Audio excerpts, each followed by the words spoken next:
Muslims should not live in India. ನಾನು ಹೇಳಿದ್ರೆ ಏನಾಗ್ಬಿಡ್ಬೋದು? ಪೇಜ್ ನಂಬರ್ 125 ನಲ್ಲಿ Muslims will remain a threat to India and will continue to create communal riots in India ಹೇಳಿದ್ದು. ಆ ಗುಂಡಿಗೆ ಬೇಕು ಹೇಳಕ್ಕುವೆ. ಅಂಬೇಡ್ಕರಿಗೆ ಆ ಗುಂಡಿಗೆ ಇತ್ತು, ಸತ್ಯ ಹೇಳುವಂತ ಗುಂಡಿಗೆ ಇತ್ತು. ಅಂದ್ರೆ ಮುಸ್ಲಿಮರು ಸಾಮೂಹಿಕವಾಗಿ ದೇಶಭಕ್ತರಾಗ್ಲಿಕ್ಕೆ ಸಾಧ್ಯ ಇಲ್ಲ. ಸರಿಯಲ್ಲ, ಕಾನ್ಸ್ಟಿಟ್ಯೂಷನ್ಗಿಂತ ಮೇಲು ಅಂತ ಭಾವಿಸ್ತಾರೆ ಅನ್ನೋದನ್ನ ಅಂಬೇಡ್ಕರ್ ಹೇಳಿದ್ದಾರೆ. ಪಾಕಿಸ್ತಾನಕ್ಕೆ ಕಳಿಸಿ ಅಂತ ಅಂಬೇಡ್ಕರ್ ಹೇಳಿದ್ದು. ಅಲ್ಲಿರೋ ಹಿಂದೂಗಳನ್ನು ಸುರಕ್ಷಿತವಾಗಿ ಇಲ್ಲಿ ಕರ್ಕೊಂಡು ಬನ್ನಿ, ಇಲ್ಲಿರೋ ಮುಸಲ್ಮಾನರನ್ನು ಅಲ್ಲಿ ಕಳಿಸಿ ಅಂತ ಅವ್ರಿಗೆ ಭಾವ. ಎಲ್ಲಿದೆ ಪಾಕಿಸ್ತಾನದಲ್ಲಿ ಸರ್ವಧರ್ಮ ಸಮಭಾವ? ನೋಡಿ,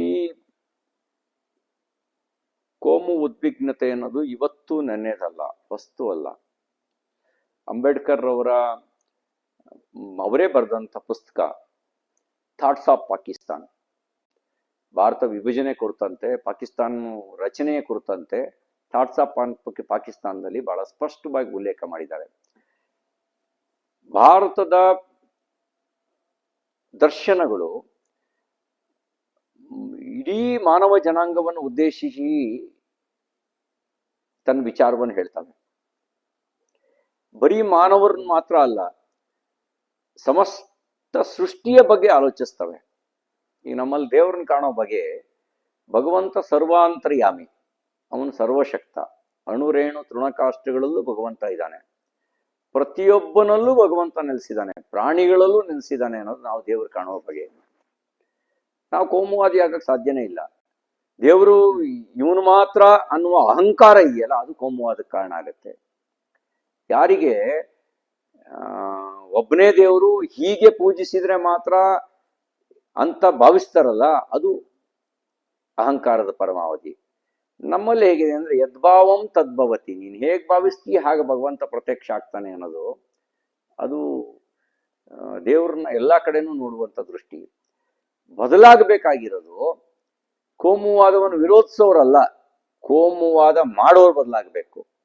ಪಾಕಿಸ್ತಾನದ ರಚನೆ ಕಾರಣ ಆಗಿದ್ದೇನು? ಕೋಮುವಾದ ಅಲ್ವಾ? ಅಫ್ಘಾನಿಸ್ತಾನದ ರಚನೆ ಕಾರಣ ಆಗಿದ್ದೇನು? ಕೋಮುವಾದ ಅಲ್ವಾ?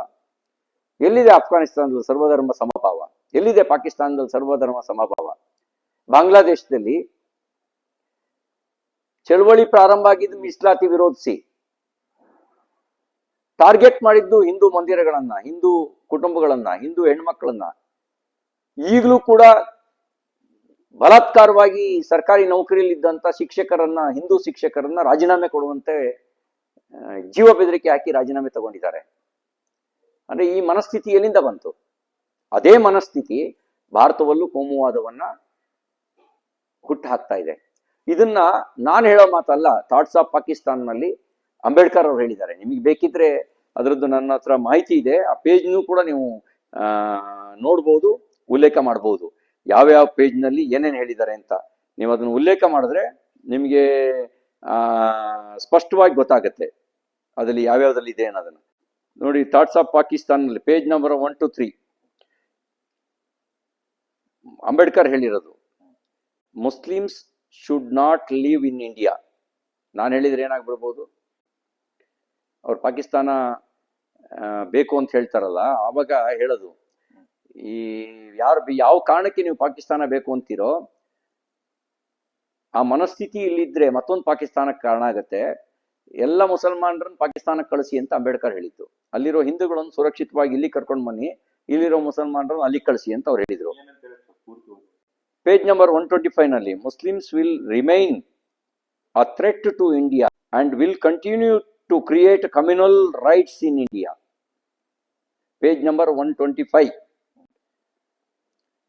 ಡಾಕ್ಟರ್ ಅಂಬೇಡ್ಕರ್ ಬರೆದಿರುವಂತ Pakistan or the partition of India, Pakistan or the partition of India ಅನ್ನೋ ಪುಸ್ತಕದಲ್ಲಿ ಪೇಜ್ ನಂಬರ್ 125ರಲ್ಲಿ Muslims will remain a threat to India and will continue to create communal riots in India. ಇದನ್ನ ಅವತ್ತು ಹೇಳಿದ್ದು ಇವತ್ತಿಗೂ ಸತ್ಯ ಆಗ್ತಾ ಇದೆಯಾ ಇಲ್ವೋ? ಕೋಮು ಗಲಭೆ ಬಹುತೇಕ ದೇಶದಲ್ಲಿ ನಡೆಯುವ ಕೋಮುಗಲಭೆ ಹಿಂದ್ಗಡೆ ಅಂಬೇಡ್ಕರ್ ಹೇಳಿದ ಸತ್ಯದ ನೆನಪು ಮಾಡಿಕೊಡುತ್ತೋ ಇಲ್ವೋ ಅವ್ರು ಹೇಳಿದ ಮಾತು. ಹಾಗೆ ಅವರು ಬುರ್ಕಾ ಬಗ್ಗೆನೂ ಮಾತಾಡಿದ್ದಾರೆ. ಬುರ್ಕಾ ಬಗ್ಗೆ ಹೇಳಿ ಎಲ್ಲ ಆ ಮುಸ್ಲಿಂ ಸಮಾಜದೊಳಗೆ ರಿಫಾರ್ಮ್ಗೆ ಹೇಗೆ ತಡೆ ಬಡ್ತಾರೆ ಅನ್ನೋದ್ರ ಬಗ್ಗೆನೂ ಹೇಳ್ತಾರೆ.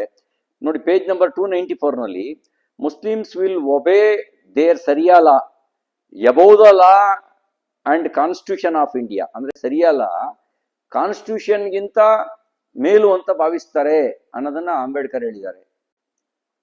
ಹೇಳಿ, ಯಾರಿಂದ ಸಂವಿಧಾನಕ್ಕೆ ಥ್ರೆಟ್ ಇದೆ? ಇವತ್ತು ಅಂಬೇಡ್ಕರ್ರೇ ಹೇಳಿದ್ದು ಸಂವಿಧಾನದಲ್ಲಿ ಕಾಮನ್ ಸಿವಿಲ್ ಕೋಡ್ ಬಗ್ಗೆ, ಸಮಾನ ನಾಗರಿಕ ಸಂಹಿತೆ ಬಗ್ಗೆ. ಸಮಾನ ನಾಗರಿಕ ಸಂಹಿತೆಗೆ ವಿರೋಧ ಮಾಡ್ತಿರೋದು ಯಾರು? ಒಂದು ಮುಸಲ್ಮಾನರ ಓಟನ್ನ ಇಡುಗಂಟಾಗಿ ಪಡ್ಕೊಳ್ಬೇಕು ಅನ್ನುವಂತ ದುರಾಸೆಗೆ ಬಿದ್ದಿರ್ತಕ್ಕಂಥ ರಾಜಕೀಯ ಪಕ್ಷಗಳು ಮತ್ತು ಮುಸಲ್ಮಾನರು. ಈಗ ಅಂಬೇಡ್ಕರ್ ಸಂವಿಧಾನವನ್ನು ಒಪ್ಪೋ ಜನ ಸಮಾನ ನಾಗರಿಕ ಸಂಹಿತೆಯನ್ನು ಯಾಕೆ ವಿರೋಧಿಸ್ತಾರೆ? ನಾವ್ ಹೇಳಿದ್ದಲ್ಲ, ಸಮಾನ ನಾಗರಿಕ ಸಂಹಿತೆ ಅಂಬೇಡ್ಕರ್ ಕೊಟ್ಟಿರೋದು. Why they are opposing? ಇದನ್ನ ನೀವು ನೋಡಿ ಗೊತ್ತಾಗತ್ತೆ, ಇನ್ನೇನು ಬೇಕಾಗಿಲ್ಲ. ಇನ್ನು ಮುಂದೆ ಹೋಗಿ page number 332. Muslims can never be A ಪೇಟ್ರಿಯಟ್. ಅವ್ರ ಪೇಟ್ರಿಯಾಟಿಸಮ್ ಅಂದ್ರೆ ಮುಸ್ಲಿಮರು ಸಾಮೂಹಿಕವಾಗಿ ದೇಶಭಕ್ತರಾಗ್ಲಿಕ್ಕೆ ಸಾಧ್ಯ ಇಲ್ಲ ಅನ್ನೋದ್ರ ಒಂದು ಅರ್ಥ. ನನ್ನ ಪ್ರಕಾರ ಅಲ್ಲ, ಅಂಬೇಡ್ಕರ್ ಪ್ರಕಾರ. ನನ್ನ ಪ್ರಕಾರ ಅಂದ್ರೆ ನೀವು ನನ್ನೊಂದು ಕಮ್ಯುನಲ್ ಅಂದ್ಬಿಡ್ತೀರಿ. ಈಗ ಹೇಳಿ, ನೀವು ಅಂಬೇಡ್ಕರ್ ಕಮ್ಯುನಲ್ಲೋ ದೇಶಭಕ್ತರು? ದೇಶಭಕ್ತಿಯಿಂದಲೇ ಈ ಮಾತು ಹೇಳಿದ್ದು. ಆ ಗುಂಡಿಗೆ ಬೇಕು ಹೇಳಕ್ಕುವೆ. ಅಂಬೇಡ್ಕರಿಗೆ ಆ ಗುಂಡಿಗೆ ಇತ್ತು, ಸತ್ಯ ಹೇಳುವಂತ ಗುಂಡಿಗೆ ಇತ್ತು.